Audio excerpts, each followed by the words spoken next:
We had some leftover 8x8 posts that were left over from the posts that they put in on the house. And they were about 4 feet 9 inches, and we definitely wanted to do something with them, so we decided that we were going to make an outdoor table. To make the outdoor table, though, we needed to get them rough sawn into boards so we could actually make this table. So we found a sawmill in Jefferson, Georgia called Heart Pine Sawmill. And Daniel Williams with them, we got a hold of them. And what we did is we had them cut into 1.5 inch boards. And then we had the leftover, which ends up being about an inch on its own. So what we're going to do is we're going to use these to build an outdoor dining table. So the first thing we did was actually just lay out the table so we could see how many boards did we need, how many benches are we going to need, and so that we could kind of get an idea of the space that it's going to be in. So you can see here we've laid out the table, and we are going to go 44 inches wide on our table. So we're going to have to go ahead and trim these boards because right now they are wider than 44 inches. They're actually about almost 5 feet. So we're going to go ahead and the first step, cut all of these boards to the right length. As we prepare to make our outdoor table, one of the things I want to do is make sure that all of my pieces for the top are 44 inches wide, which is actually a little bit wider than standard, but we want this to be a big, beautiful table. So what I've done is just set up an area where I've screwed down my saw, I've measured. This is 44 inches. I've got a stop here, so now I can take each board. I can take off the factory edge, bring it over. It'll cut it to 44 inches every single time. On each one, I'm going to take off an end, and I'm going to try to take off an end that I don't like as much from the other side. So I'll take the edge that I want the most, cut that, and then put it in, and I'll show you what I mean.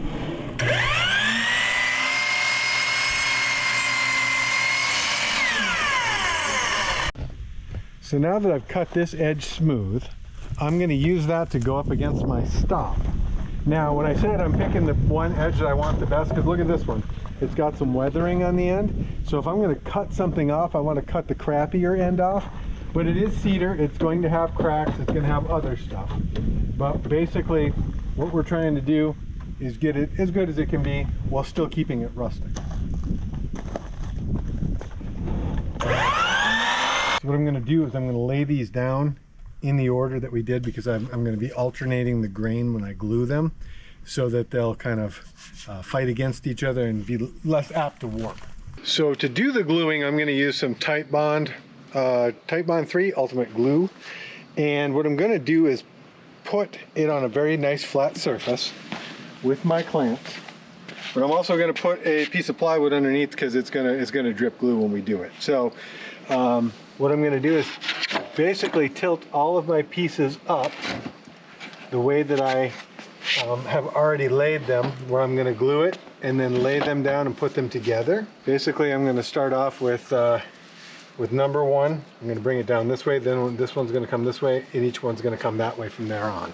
And I do have a bucket of water with some rags to wipe up the glue off the top once we get going. But basically, I'm just going to run a bead down there. Just a nice little liberal bead right down the side. Okay. What I'm going to do is I'm going to take my little spatula, run it down the side here. Okay. Trying to be careful not to get anything on the concrete.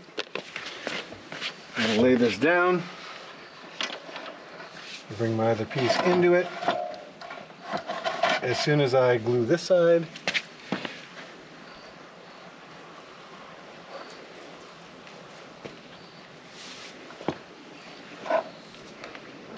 making a mess. Real quickly, I'm just going to wipe off this excess glue that dripped around because I'm kind of messy. Then what I'm going to do is I'm going to clamp this together and put some weight on top. And then I'm actually going to continue to do that same thing with each section. So there'll be 3 sections of the table. And then you'll see how those will eventually come together. I'm going to start to tighten these up. Start getting a little bit of pressure on them, because then what I'm going to do is I'm going to put a weight across the middle to hold it so it doesn't bow up in the middle. Just trying to get a little bit of tension on everything right now. So because we have so many sections, we have 3 sections of tables, then we have 6 benches, which we can do 3 benches together at one time. And then we have some, so that in and of itself is gonna take us about 1, 2, 3, 4, 5 days. So we're gonna spend the next 5 days gluing these tables together, and then we'll show you what we do from there. All right, so our tabletops have dried, and now it's time for us to go ahead and finish the tables and put the legs on them. Now, remember, we're doing this in 3 sections so that we can have 3 different tables, or we can put them together. So we've done the first section and it turned out really great, and now we're gonna show you how to do it. So for the legs, we decided to go ahead and purchase some legs off of Amazon. And that's because we wanted some metal, some black metal legs, and we found some. We will link it in the description below. But we found that when we did the first table, there was a problem with the legs. So stay tuned for how we fix that.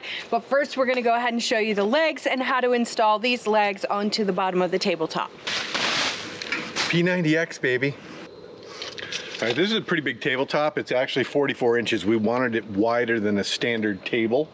So when I put the legs on, basically what I'm doing is I'm doing 14.5 inches in from each end, and then 5 inches in from each side. So it's pretty simple. It comes with screws and it comes with feet for the top of the table legs, but we're going to actually use our own screws, and that's because they're just a little bit longer and our table is thicker, so we're just simply going to screw in those legs.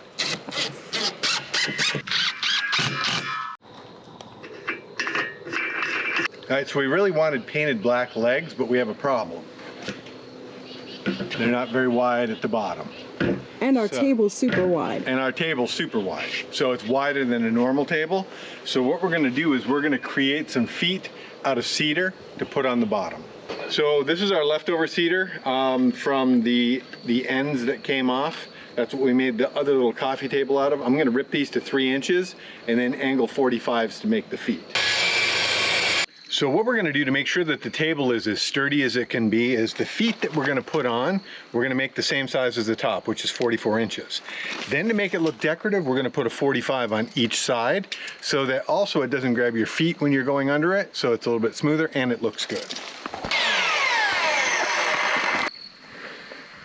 So to connect these feet to the table, I'm gonna use a self-tapping number 12 1.5 inch sheet metal screw that will go through, and I'll sink it in just enough to hold in here. I'm gonna leave the head just because it's kind of half industrial, half barnwood looking kind of stuff, so that doesn't bug me. If I was gonna be bugged about it, I'd pre-drill this a little bit and then put like a little piece in on top of it, but I actually kind of like the head showing.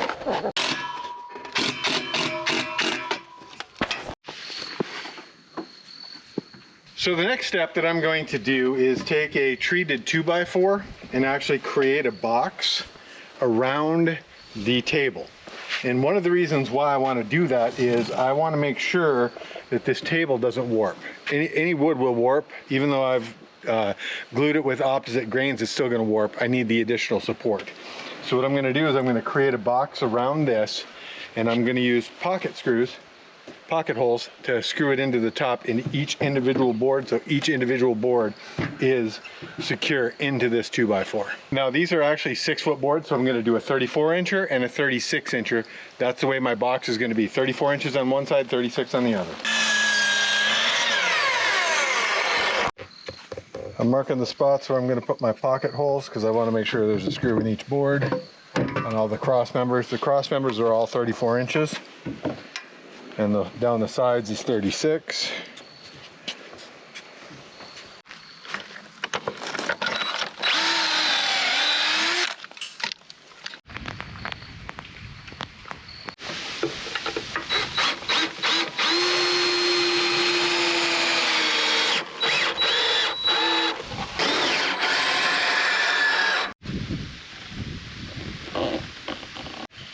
So one additional piece that we're going to put in just to keep the top as straight as possible is this little angled metal.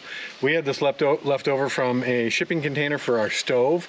So I don't know if I would go out and buy it if I didn't have it, but because I have it, I'm going to go ahead and put it on the inside here. I'm going to cut it to length that way, and I'm going to use some old screws that I don't need anymore. So I'm just kind of using up some stuff that I have.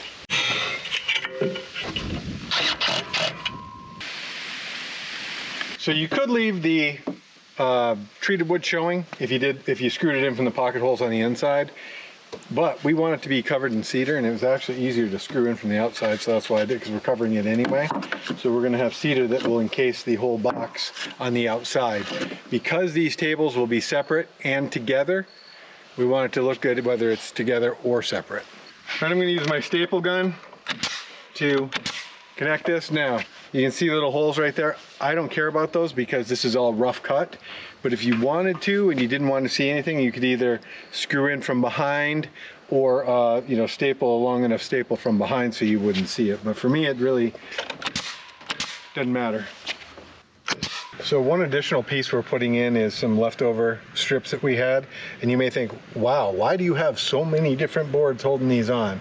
Well, we've got other tables that we have a nice round teak table, even with a lot of bracing underneath it. It's still in the sun, wants to try to warp, so we're really trying to avoid any warpage on these tables at all. And it's free because otherwise it would just be going in the trash. Yeah, and then you probably wonder why does he keep using all different screws? I'm just using up screws that I've had for like 10 years. So I'm just trying to use up stuff that doesn't cost me anything.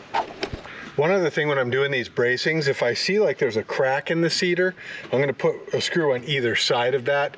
Cedar naturally cracks pretty easily. The tabletop that we did for the coffee table, it's got a good 1/4 inch crack in it well after we did it, after it sat and dried out even more. So you just want to make sure it's secure. The cracks and everything actually look pretty cool in the wood, but you just want to make sure that it's not loose and can pop out.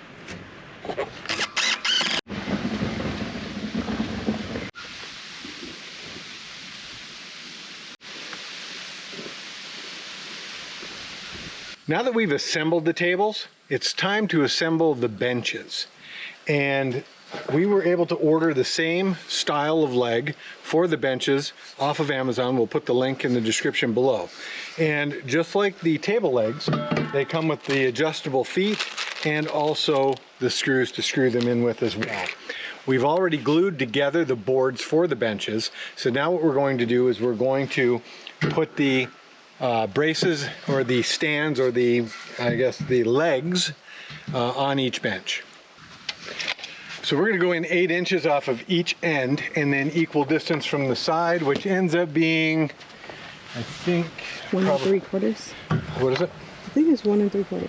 Ends up being about 1 3/4. So we're going to check that here. So 1 3/4. Yep, 1 3/4. So we're doing 8 inches in and 1 3/4. And then we will use, I'm going to use the a little bit longer screws. I've got some 1 1/4 because this is 1.5 inch stuff. The stuff that they have is about 1 inch, but I just like it to be a little bit deeper, so without coming through. So I'm going to go ahead and sink these down with that. Super easy to attach these. You know, originally I was thinking about making the legs out of wood and then painting them black because I wanted black. But these tables are already so heavy and these benches are so heavy already, even though they're cedar, which is lighter than most woods. Getting the black, lightweight legs in metal is really a whole lot better, and it's really easy to do. So it saves me a whole bunch of additional labor of making them out of wood. And I get the same desired result and the same look. Now I'm going to put some bracing in just to help kind of keep everything nice and sturdy. On this stuff, really, I just eyeball it because make sure it's kind of centered and the same distance from the end. I'm using my deck screws, 2 1/4 inch deck screws for this, and I'm going to secure them all the way across.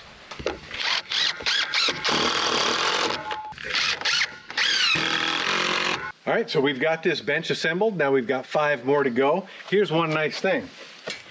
This bench is nice and sturdy. It wasn't like the table. I was worried we might have to put some feet on it, but it is actually very sturdy. The next step is to go ahead and sand the table and the benches. We're just gonna lightly sand them because we still want them to be rustic, but we don't want people getting splinters. We're gonna use a round orbital sander, and then we're also going to use a belt sander for the sides.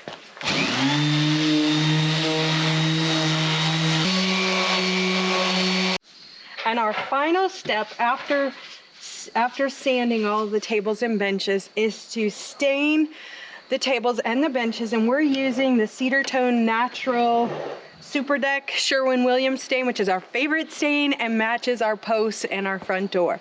So now we're gonna stain everything, and this is the last step. This table turned out beautiful, and it used a lot of stuff that we had laying around, so it was wonderful. Remember, doing things yourself saves you money and allows you to be free. See you in the next project.